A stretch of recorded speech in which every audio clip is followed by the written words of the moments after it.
আসসালামু আলাইকুম। যারা নতুন ড্রাইভিং শিখেছেন বা ছোট গাড়ি চালাচ্ছেন, ছোট গাড়ি বলতে প্রাইভেট কার, এগুলি নতুন ড্রাইভিং করতেছেন 2-3 মাস হইলো, তো দেখা গেছে তারা একটা বড় মানে গাড়িতে উঠলে বুঝতে পারেন না মাপ কি এবং গাড়ির ফাংশন গুলি কি।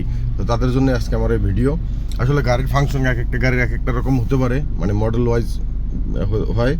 আর তারপরে মনে করেন বিভিন্ন ব্র্যান্ডের গাড়ির বিভিন্ন ধরনের হয়। তো আজকে আমি টয়োটা ব্র্যান্ডের একটি হাইয়েস্ট গাড়ির ভিডিও আমি আপনাদেরকে দেখাচ্ছি যে আসলে এইগুলির ফাংশনটা কীরকম হয়, আর নতুন যারা ড্রাইভিং শিখতেছেন তাদের অনেক উপকার আসবে। তো চলুন শুরু করি। আচ্ছা, এখান থেকে শুরু করি। যেমন দেখেন, হাইয়েস্ট গাড়ির এই যে দুইটা সুইচ দেওয়া হয়েছে শুধু সামনের দুইটা গ্লাসের জন্য, এর বাইরে পিছনের কোনো গ্লাস কন্ট্রোল এখান থেকে নাই। এটা হচ্ছে লকের, এবং এই যে এইখানে দেখতে পাচ্ছেন লুকিং গ্লাসের ফাংশনগুলি। আর এগুলি তো এমনি ইন্ডিকেটার, এগুলি তো সবই চিনেন।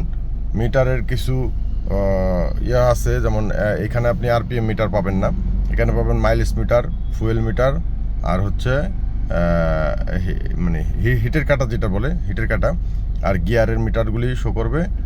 ছোটো একটা ডিসপ্লে আছে, ডিসপ্লের ভিতরে আপনি আপনার মাইলেজ, টাইম এবং আউটসাইড টেম্পারেচার এগুলি সব দেখতে পারবেন।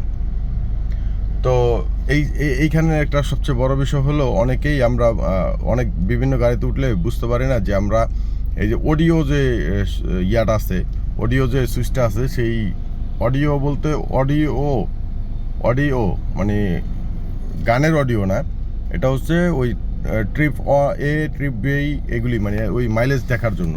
তো এইটা হচ্ছে এই যে দেখতে পাচ্ছেন, এইটা হচ্ছে মাইলেজের, যেমন মূল মাইলেজ, তারপরে আপনি ট্রিপ এ ট্রিপ বি এইগুলির মাইলেজগুলি আপনি দেখতে পাবেন। দেখেন, এই যে আমি দেখাচ্ছি, এই যে দেখেন চেঞ্জ হচ্ছে, ওই যে দেখেন, এই যে আমার এটা হচ্ছে এখন মূল মাইলেজ, মানে আমার গাড়িটা কত কিলোমিটার চলছে এই জীবনে, এই যাবৎকালে, সেটার মাইলেজ। আর আপনি যদি সেট করে রাখতে চান, যেমন যে আমি সেট করে রাখছি, যে দেখেন 1545 কিলোমিটার চলছে, এটা হলো ট্রিপ এ। আর এই যে এটা হলো 0.4 কিলোমিটার, এটা কারণ এটা আমি একটু আগে জিরো করেছি।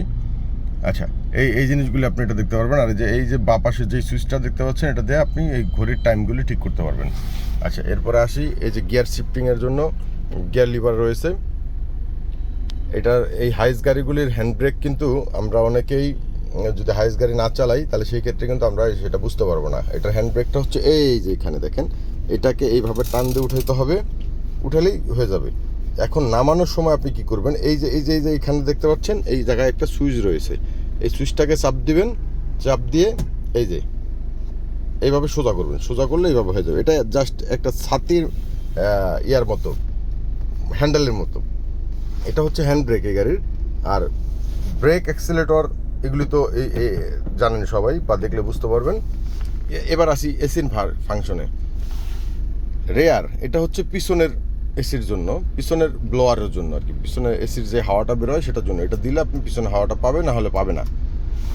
এটা হচ্ছে যে এসির কমানো বাড়ানো এটা।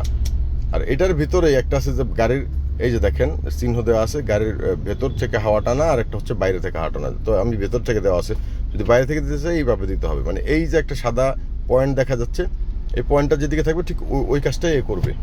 আর এখানে হচ্ছে যে এসি ঘুরানো, যেমন উপরে পায়ে এবং উপরে, মানে এই জিনিসগুলি ঘুরানো, এটা এই জায়গায় আছে। এসির সুইচটা তো যে দেখতে পাচ্ছেন মাঝখানে। আর নিচে এই যে এইটা হচ্ছে এসির ঠান্ডা কতটুকু আপনি রাখতে চান, তো সেটা এখানে কন্ট্রোল করা যাবে। আর রয়েছে আপনার যেমন আমার এই গাড়িটায় অ্যান্ড্রয়েড ডিভিডি প্লেয়ার লাগানো আছে, অনেকগুলিতে আগের ডিভিডি প্লেয়ারই থাকে। তো বিশেষ করে আমাদের দেশে যত গাড়ি আসে শুরুতে আসার সময় দামি গাড়ি ছাড়া, মানে ব্র্যান্ড নিউ গাড়ি ছাড়া, রিকন্ডিশন গাড়ি যত আসে বেশিরভাগ গাড়িতেই ওই জাপানি ডিভিডি ব্যবহার করা হয়। তো ডিভিডি কন্ট্রোল তো আসলে এটা কোনো বিষয় না, এটা আমরা সকলে জানি।